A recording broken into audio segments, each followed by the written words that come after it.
కూడాను ప్రత్యేకమైన కృతజ్ఞతలు ధన్యవాదాలు తెలియజేయాలి. అవునా కదా? ఒకసారి గట్టికి చప్పట్లు కొట్టండి.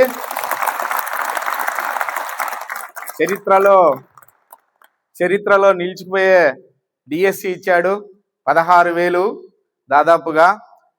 సో నేను కూడాను నా వంతు కృషిగా మీ వెరిఫికేషన్, మా బాపట్ల జిల్లాకు చెందిన వాళ్ళ వెరిఫికేషన్ అన్ని మేమే చేపించాం. సో కాబట్టి కొత్త జీవితాన్ని పంచుకుంటున్నారు. ఇన్ని రోజులు జీవితం వేరే, ఇప్పుడు జీవితం వేరే. అవునా కదా? సో కాబట్టి మళ్ళీ మీకు ప్రత్యేకమైన ధన్యవాదాలు. ఇప్పుడు రెస్పాన్సిబిలిటీలోకి వచ్చినారు. సో రెస్పాన్సిబిలిటీ అనేది ఒకరు చెప్తే వచ్చేది కాదు. దీనికంటే ముందుగా ఈ అవకాశం ఇచ్చిన ఈ కోర్స్ డైరెక్టర్ గారికి, ఇక్కడ ఉన్న మీ అఫీషియల్ అందరికీ, మరియు కాలేజీ యాజమాన్యానికి అందరికీ కూడాను నా యొక్క ప్రత్యేకమైన ధన్యవాదాలు తెలియజేస్తున్నా. ఎందుకంటే ఈ అవకాశం చాలా మంచి అవకాశం.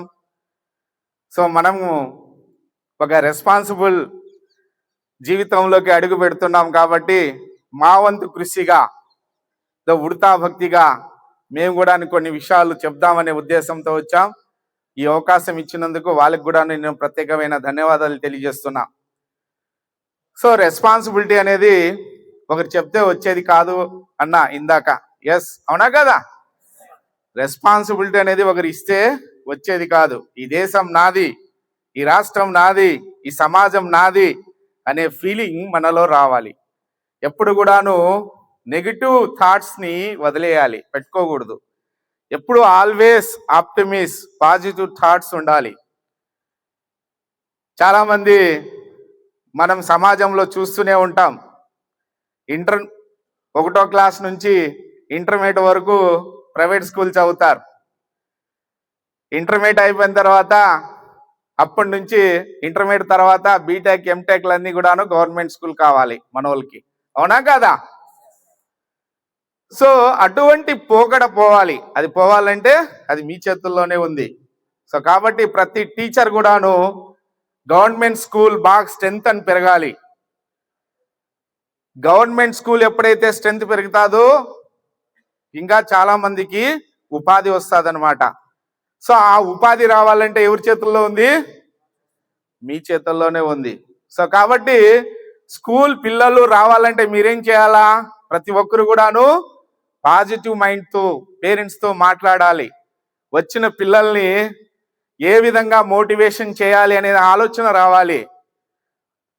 కాబట్టి ఆ రెస్పాన్సిబిలిటీ అంతా కూడాను మీ మీద ఉంది. అందుకే ఈ దేశం నాకేమిచ్చింది, ఈ సమాజం నాకేమిచ్చింది అనే ఆలోచన కాకుండా నేను సమాజం కోసం ఏం చేయాలి అనే ఆలోచన మీలో రావాలి. అది వస్తే, ఆ రెస్పాన్సిబిలిటీ అనేది వస్తే ఆటోమేటిక్గా అన్ని సమాజంలో ముందుకు సాగుతాయి. ఈ దేశానికి ఏం కావాలబ్బా అని ఒక్కసారి ఆలోచన చేస్తే, ఈ దేశానికి కావాల్సింది మంచి పౌరులు, డిసిప్లైన్ పౌరులు కావాలి. అది ఎవరు తయారు చేయాలి? ఫస్ట్ బడి, అమ్మ ఒడి. తల్లి ఫస్ట్ పిల్లల్ని డిసిప్లైన్, మంచి చెడు నేర్పిస్తుంది. దాని తర్వాత టీచర్లు నేర్పిస్తారు. ఆ రెండు ఫెయిల్ అయితే పోలీస్ వాళ్ళు సమాజంలో చక్కదిద్దుతారు. ఇది సిస్టమ్ అన్నమాట. అటువంటి సిస్టమ్ ఫెయిల్ అవుతా ఉంది. సో దీన్ని ఏం చేయాలా? మనం ప్రతి ఒక్కరు కూడాను మన వంతు కృషి, నేనేం చేస్తానులే, నాతో ఏమవుతాదులే అనేది కాకుండా, నేను నా వంతు కృషి ఇది చేయగలం అనేది ఒక పాజిటివ్ థింగ్తో స్టార్ట్ చేస్తే ఖచ్చితంగా నువ్వు మంచి స్టూడెంట్ని తయారు చేసి ఈ దేశానికి అందిస్తారు. సో కాబట్టి ఈ దేశం ముందుకు సాగాలంటే ఏం చేయాలా? మంచి పౌరులు కావాలా, డిసిప్లైన్ పౌరులు కావాలా. డిసిప్లైన్ పౌరులు కావాలంటే అది మీ చేతుల్లోనే ఉంది. మీరే తీర్చిదిద్ది దేశానికి అందించాలా. అది మన రెస్పాన్సిబిలిటీ. దేశం స్టార్టింగ్లో ఈ ప్రభుత్వం వచ్చిన తర్వాత ఎక్కడో ఆర్థిక వ్యవస్థలో ఉండేది. ప్రపంచంలోనే అతిపెద్ద 4th లార్జెస్ట్ ఎకానమీగా తయారైంది. ఇప్పుడు ఇంకా కొన్ని రోజులు ఉంటే భారతదేశం 3rd లార్జెస్ట్ ఎకానమీకి వెళ్ళిపోతుంది. డిజిటలైజేషన్ జరుగుతూ ఉంది. ప్రపంచంలోని నంబర్ 1 ఉన్నటువంటి అమెరికాని ఎనికి దెబ్బేసి మనం ఫస్ట్ ప్లేస్కి వెళ్ళిపోయినాం. సో ఆ విధంగా ప్రతి ఒక్కరు కృషి, startup, make in India, made in India ఇవన్నీ కూడా జరుగుతున్నాయి దేశంలో. సో అందుకే ఆర్థిక వ్యవస్థ పరుగులు పెడతా ఉందన్నమాట. సో ఈ అందరి యొక్క మన యొక్క కృషి అందరిది ఉంది. సో కాబట్టి కష్టపడి చేస్తే సాధ్యం కానిది ఏదీ లేదు అంటారు.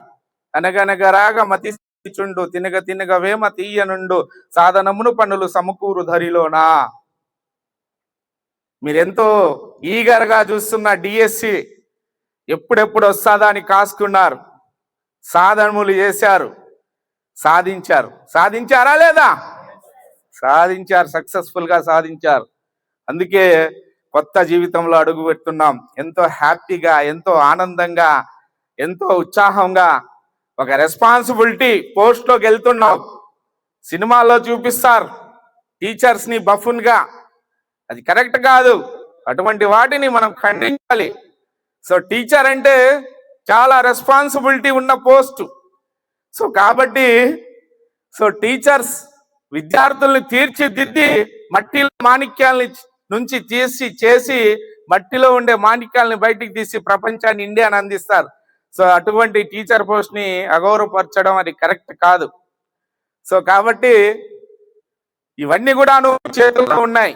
సో ఇవన్నీ ఎందుకు చెప్తున్నానంటే బిఫోర్ మా సబ్జెక్ట్ చెప్పే ముందు ఈ విషయాలు తెలియజేయాలనే ఉద్దేశంతో ఇవన్నీ కూడా చెప్తున్నాం. ఆడపిల్లను గౌరవించాలా అనే ఆలోచన తల్లిదండ్రులు పిల్లలకు చెప్పాలి. ముఖ్యంగా మగపిల్లలకు చెప్పాలి. ఆడపిల్లలు, రే బాబు, నువ్వు ఇంట్లో నన్ను ఏ విధంగా గౌరవిస్తున్నావో, నీ చెల్లిని తల్లిని ఏ విధంగా గౌరవిస్తున్నావో, నువ్వు బయటికి పోతే ఇతర స్త్రీలను కూడా ఆ విధంగానే గౌరవించు అని నువ్వు అతనికి నేర్పిస్తే అప్పుడు ఖచ్చితంగా ఈ నేరాలనేవి జరగవు. నేను ఆడపిల్లల్ని రెస్పెక్ట్ ఇవ్వాలనే ఆలోచన మైండ్లో రావాలి. పాజిటివ్ థింకింగ్లో, నెగిటివ్ థింకింగ్లో కాదు. ఆడపిల్లలను గౌరవించాలి. ఎక్కడైతే ఆడపిల్లలు గౌరవించబడతారో, అందుకే సంస్కృతంలో ఎత్ర నారంతే పూజంతే రమంతే తత్ర దేవత అంటారు. ఎక్కడైతే ఆడపిల్లలు అమ్మాయిలు గౌరవించబడతారో అక్కడ దేవతలు ఉంటారని అంటారు. సో కాబట్టి శాంతి ఎక్కడైతే ఉంటుందో అభివృద్ధి ఉంటుందన్నమాట. ఎప్పుడు 24 గంటలు కొట్లాట్లు చేస్తూ ఉంటే ఇంటినే తీసుకోండి, మనశ్శాంతి ఉండదు. ఆ మనశ్శాంతి లేకపోతే ఏం చేయాలో తోచదు. ఏం చేయాలో తోచకపోతే చేసిందంతా వేస్ట్, వృధా అయిపోతూ ఉంటుంది. సో కాబట్టి శాంతిగా ఉండాలంటే మనం ఫస్ట్ నెగిటివ్ థాట్స్ నుంచి పాజిటివ్ థాట్స్కి రావాలి. ఇప్పుడు మీరు క్రమశిక్షణే కాదు, ఫైనాన్షియల్ డిసిప్లిన్ కూడా పాటించాలి. ఫైనాన్షియల్ డిసిప్లిన్ కూడాను చాలా అవసరం. మనసు ఎదగాలంటే ఫైనాన్షియల్ డిసిప్లిన్ చాలా అవసరం. డబ్బు ఉంటేనే ముందుకు సాగుతాం, డబ్బు లేకపోతే సాగం. సో కాబట్టి డబ్బుని జాగ్రత్తగా వాడాలి. నిప్పుని ముట్టుకుంటే ఏమవుతుంది? కాలుతుంది. అదే డబ్బును ముట్టుకుంటే కూడా కాలుతుందనే ఆలోచన నీలో రావాలి. అప్పుడే ఫైనాన్షియల్ డిసిప్లిన్ అనేది వస్తుంది. సో నాకు వస్తుంది కదా, బాగా ఎంజాయ్ చేద్దాం అంటే ఏంది అది? నాకు అర్థం కాదు. ఎంజాయ్ అంటే ఏమి? ఒక ఎంజాయ్మెంట్, సంతోషం అనేది నువ్వు సాధించిన పనిలో చూడాలా. ఒక సంతోషం అనేది నీ కుటుంబ సభ్యుల్ని హ్యాపీగా పెట్టడంలో రావాలి. అది కానీ కేరింతలు తాగేసి కేరింతలు కొట్టడం, అనవసరమైనవి చేయడం, అసాంఘిక కార్యకలాపాలను ప్రోత్సహించడం, ఇది కాదు సంతోషం, ఎంజాయ్మెంట్ అంటే. ఎంజాయ్మెంట్ అంటే మనం సాధించిన వృద్ధి, మన కుటుంబ సభ్యులు మనం పెట్టే సంతోషం, ఆనందం, అది ఎంజాయ్మెంట్. కానీ ఓ అని అరిపై కేకలు వేసుకుంటా పోయేది ఎంజాయ్మెంట్ కాదు. సో కాబట్టి ఇవన్నీ కూడాను మీరు తెలుసుకోవాలి. ముఖ్యంగా ఈ ప్రపంచాన్ని ఏడిపిస్తున్నటువంటి రుగ్మతలు ఉన్నాయి. వాటి పట్ల మీరు జాగ్రత్త చెప్పాలి. ఎవరికి చెప్పాలి? మీ స్టూడెంట్కి చెప్పాలి. అందుకే ప్రైవేట్ స్కూల్లో చూసారో లేదు, ఇప్పుడు చాలా స్మార్ట్ వర్క్స్ వచ్చేసింది. పిల్లలకి, చిన్న పిల్లలకి డాన్సులు చూపించుకుంటా వాళ్ళకి ఇంట్రెస్ట్ చూపిస్తున్నారు. టీచర్స్ స్మార్ట్ వర్క్ నేర్చుకుంటున్నారు. ఆ స్మార్ట్ వర్క్ మీలో రావాలి, పిల్లల్ని ఆకట్టుకోవాలి. మనం చెప్పింది వాళ్ళు గ్రహిస్తున్నారా లేదా అని చూడాలి. మనకేదో ఇచ్చేసినారు కదా చెప్పేసి పోవడం కాదు. సో అప్పుడే నువ్వు నీ వృత్తిలో సక్సెస్ అవుతావు, సమాజాన్ని మేలు చేసిన వాడు అవుతావు. అందుకే నీ వృత్తిని కూడాను నువ్వు ప్రేమించాలి. నీ వృత్తిలో ఏముందో అవి తెలుసుకోవాలి, స్మార్ట్ వర్క్ చేయాలి. స్మార్ట్ వర్క్ చేసి మంచి రిజల్ట్ని తీసుకురావాలి. స్కూల్స్ అన్ని, గవర్నమెంట్ స్కూల్స్ అన్ని కూడాను పిల్లలతో కలకల్లాడాలి. నేను గవర్నమెంట్ స్కూల్కి పోతాను, ప్రైవేట్ స్కూల్ వద్దు అనేది రావాలి. అది ఎప్పుడైతే వస్తాదో, అది రావాలంటే మీరందరూ కూడాను, ప్రతి ఒక్కరూ దాన్ని డెడికేషన్తో స్వీకరించాలి. సో ఆ విధంగా మనకు ఇప్పుడు ఆ రుగ్మతలు, భారతదేశాన్ని పట్టి పీడిస్తున్నటువంటి రుగ్మతలు ఉన్నాయి. అవేమబ్బా అంటే, ఒకటి గాంజా అంచెలంచెలుగా విస్తరిస్తా ఉందన్నమాట. అది మన రాష్ట్రంలో కల్టివేషన్ లేదు. అయితే మనకు ఏబోవి బార్డర్ ఉంది, ఆంధ్ర ఒరిస్సా బార్డర్ ఉంది. ఆ బార్డర్లో నుంచి ఇది వెళ్తూ ఉంటుంది అనమాట. సో మన రాష్ట్రం ఏర్పడిన తర్వాత గాంజా వద్దు బ్రో అనే నినాదాన్ని తీసుకొచ్చారనమాట. 1973 టోల్ ఫ్రీ నంబర్, 73 కదా, 72 1972 అనే ఒక టోల్ ఫ్రీ నంబర్ని కూడాను ఏర్పాటు చేసింది. ఈ గాంజా వల్ల పిల్లలు, కాలేజీ, స్కూల్స్ ఇవన్నీ కూడాను దగ్గర ఈ పెటీ షాప్స్, చిన్న చిన్న పెట్టెలు పెట్టుకొని దాంట్లో చాక్లెట్లు, సిగరెట్లు అమ్ముకుంటూ ఉంటారు. సో మా వాళ్ళు కూడాను, రాష్ట్ర ప్రభుత్వం ఒక కంకణం కట్టుకొని గాంజా వద్దు బ్రో అనే నినాదంతో పిల్లలందరినీ కూడాను ప్రమాణం చేయించాం. ప్రమాణం చేసి వదిలేస్తే కాదు కదా దాన్ని, సో ఎగ్జిక్యూట్ చేయాలా. ఆ ఎగ్జిక్యూట్ చేయాలంటే మా టీమ్స్, ఈగల్ అని ఒక ఐజీ సార్ని అక్కడ పెట్టడం, ఐజీ సార్ నుంచి మాకు ఇన్స్ట్రక్షన్ వస్తేనే మా ఈగల్ టీం తరఫున దుర్గారావు, ఇంకో అతను సురేష్ అనే అతను ఇద్దరు ఉన్నారు. ఈ జిల్లాలో వాళ్ళిద్దరు కూడాను పనిచేస్తున్నారు. అక్కడ నుంచి ఇన్స్ట్రక్షన్ వచ్చిన తర్వాత మా ఎస్పీ గారికి తెలియజేసి, మా ఎస్పీ గారి ఆర్డర్స్ మేరకు, డైరెక్షన్ మేరకు మేమన్నీ స్కూల్లో కూడాను ఈగల్ క్లబ్స్ అని ఏర్పాటు చేస్తున్నాం. ఆ ఈగల్ క్లబ్స్ లో పిల్లలు, తల్లిదండ్రులు వీళ్ళందరినీ కూడాను పార్టిసిపేట్ చేపించి, ఎక్కడ కూడాను ఈ గంజా కన్జంప్షన్ అనేది జరగకూడదు అనే ఉద్దేశంతో మేమన్నీ కూడాను డ్రోన్స్ ఫ్లయింగ్ చేస్తున్నాం. ఈవినింగ్ ప్రతి స్కూల్ దగ్గర కూడాను ఈ 100 మీటర్ లోపల ఏ షాపులు ఉండకోకుండా చూస్తున్నాం. ఈ షాపుల్లో సిగరెట్, గాంజా, చాక్లెట్స్ ఇవి అమ్ముకోకుండా ఉండడం కోసం వాళ్ళ మీద కోప్టా యాక్ట్స్ ప్రకారం కేసులు పెట్టి దగ్గర 1,70,000 వరకు మేము ఇప్పటి వరకు ఫైన్లు వేస్తున్నాం వాళ్ళకి. అంతేకాకుండా ఈ డ్రగ్ స్పాట్స్ ఏవైతే ఉన్నాయో, కొన్ని ప్రతి ఊర్లలో ఒక స్పాట్ ఉంటుంది. ఆ స్పాట్ లో పోయి పిల్లలు, అదే డిసిప్లైన్ లేని పిల్లలు పోతూ ఉంటారు. పోయి అక్కడ ఆ కన్జంప్షన్ చేయడం, అటువంటి ప్రాంతాలన్నీ ఐడెంటిఫై చేసినాం. అబండెంట్స్ ఏవైతే హౌసెస్ కానీ, అబండెంట్స్ ఇల్లులు కానీ, ప్లేసులు కానీ ఏవైతే ఉంటాయో అక్కడ కూడాను డ్రోన్స్ ఫ్లై చేస్తాం. ఈవినింగ్ టైం ఫ్లై చేసి తర్వాత వాళ్ళు ఎంతమంది ఉన్నారు, ఏం కథ దాన్ని కనుక్కొని దాని తర్వాత మా యాక్షన్ నుండి వాళ్ళ మీద అటువంటి జరుపుకోకుండా చూస్తున్నాం. అంతేకాకుండా ఈ ట్రైన్ చెకింగ్ కూడా చేస్తున్నాం. ఈ ట్రైన్ చెకింగ్ వల్ల మా ఈగల్ టీమ్స్ వాళ్ళు చాలా చక్కటి రిజల్ట్స్ కూడా వస్తున్నాయి.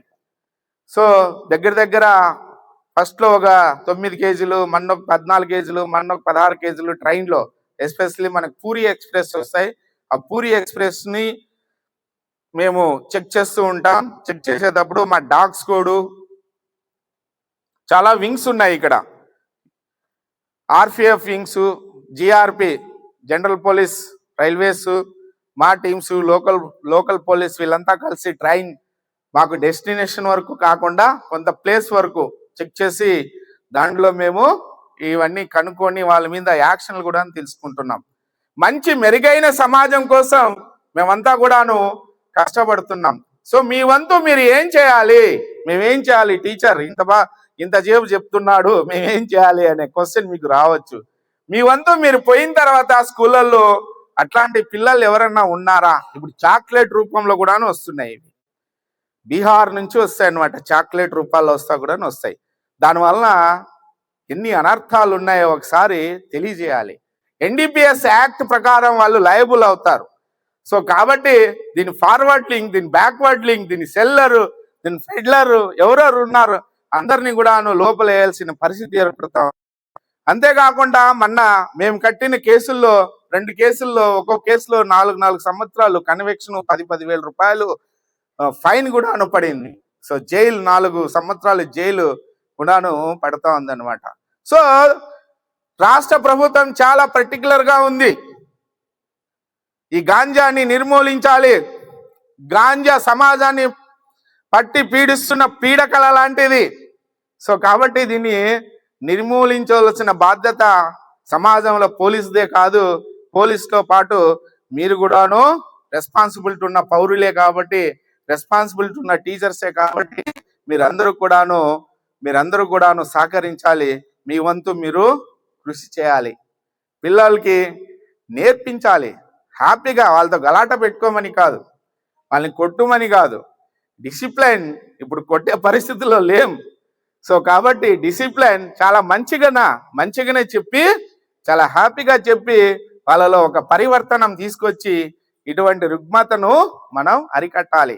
సో ఈ గాంజా వల్ల ఒక్కసారి దాంట్లో వెళ్ళిపోయాడంటే తిరిగి రావాలంటే ఇబ్బందులు అవుతాయి. సో కాబట్టి అట్లాంటి జరుపుకోకుండా ఉండాలంటే గ్రౌండ్ లెవెల్లో మీరు ఉంటారు. మీకు ఏమైనా అనుమానం వచ్చినా కూడాను 1972కి మీరు కాల్ చేసినా మీ అడ్రస్ కానీ మీ యొక్క ఐడెంటిటీ కానీ ఏవి కూడాను బయట వాళ్ళకి చెప్పం. మేము చాలా దాప్యంగా సీక్రెట్గా మీ యొక్క దాన్ని ఉంచుతాం. మిమ్మల్ని ఎటువంటి ఇబ్బంది ఉండదు, మీరు కోర్టుకు రావాల్సిన అవసరం లేదు.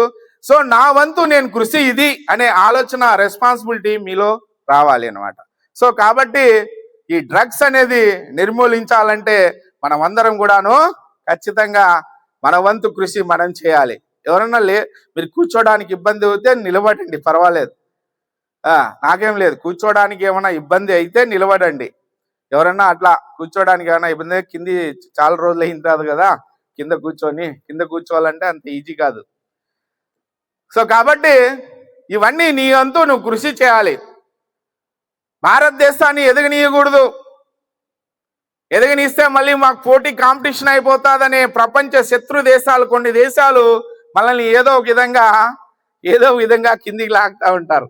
అందుకే పక్క దేశాల నుంచి డ్రగ్స్ వివిధ రూపాల్లో మన దేశానికి వచ్చి అవి స్లీపర్ సెల్స్ ఎక్కడైతే ఉంటుందో ఆ స్లీపర్ సెల్ దగ్గరికి నిదానంగా స్వీట్గా ఇంట్రడ్యూస్ చేస్తారు. అబ్బా మత్తులో ఏమో ఉంది, ఈ మత్తు తీసుకుంటే స్వర్గంలో తులునాడుతాం, సో కాబట్టి డ్రగ్స్ తీసుకోవాలనే ఆలోచన వస్తాయి. నేను ఇందాక చెప్పాను, ఎంజాయ్మెంట్ అంటే అది కాదు. ఎంజాయ్మెంట్ అంటే ఫ్యామిలీని సంతోష పెట్టడం, అది కిక్కు, అది ఎంజాయ్మెంట్, అది సంతోషం. అంతేగాని దానివల్ల జీవితం నాశనం అవుతుంది, దానివల్ల వచ్చేది ఏం లేదు. సో కాబట్టి అందరూ కూడాను దీనికి సహకరించి మీ వంతు కృషి చేయాలి. పిల్లలు ఎవరైనా అటువంటి అలవాట్లు ఏమన్నా ఉన్నాయా? సింపుల్గానే అయిపోతుంది, ఏది కూడా పెద్ద జరగదు. ఏదైనా జరగాలంటే పెద్ద భూకంపమో రావాలనే సునామో రావాలని లేదు, చిన్నదే పెద్దగా అయిపోతుంది. మీరు కావాలంటే గమనించండి, మీ సమాజంలో నుంచి బయటికి వస్తున్నారు చూడండి, వేరే ప్రపంచంలోకి పోతున్నారు, మీకే తెలుస్తుంది. ఏదైనా ఒక ఇన్సిడెంట్ జరగాలంటే దానికి ఏం పెద్ద భూకంపమో సునామీ రావాల్సిన అవసరం లేదు, చిన్నదే పెద్దగా అయిపోతుంది. సో కాబట్టి దయచేసి చిన్నదే అవుతుంది. కాబట్టి మీరందరూ కూడాను దీనికి నిర్మూలించాలి. ఈ నిర్మూలించే డ్రగ్ రహిత రాష్ట్రం దేశంలోనే మొదటి స్థానాన్ని సంపాదించాలి మనం. సో కాబట్టి ప్రతి ఒక్కరు కూడా ఈ డ్రగ్స్ మీద, ఎన్డీపీఎస్ మీద, అంతేకాకుండా డ్రగ్స్ అండ్ కాస్మెటిక్ యాక్ట్స్ కూడా ఒకటి ఉంది, ఈ మధ్య కాలంలో మెడికల్ స్టోర్ లో కూడాను కొన్ని టాబ్లెట్స్ ఉన్నాయి. ఆ టాబ్లెట్స్ వేసుకుంటే కూడా మొత్తం వస్తుంది. అదే అంటున్నాను కదా, కొన్ని దేశాలు ఈ దేశాన్ని కిందికి రావడం కోసం, కిందికి దింపడం కోసం ఆ రకంగా డ్రగ్స్ ని వస్తూ ఉంటాయి. అవి టాబ్లెట్ రూపంలో కూడాను వస్తాయి. అట్లాంటివి కూడాను వాడుతున్నారు. అది కూడాను నేరమే.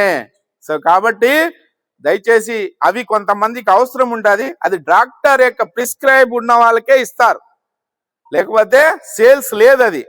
సో కాబట్టి అట్లాంటివి కూడాను మీ దృష్టికి వచ్చినా మీరు మాకు తెలియజేస్తే 1972కి మేము యాక్షన్ తీసుకుంటాం, కౌన్సిలింగ్ చేస్తాం. వాళ్ళ రిఫార్మ్స్ రావడం కోసం, సమాజానికి ఏ విధంగా ఉపయోగపడతాడో ఆ విధంగా కోసం అతన్ని మేము మార్పులు తీసుకురావడానికి ట్రై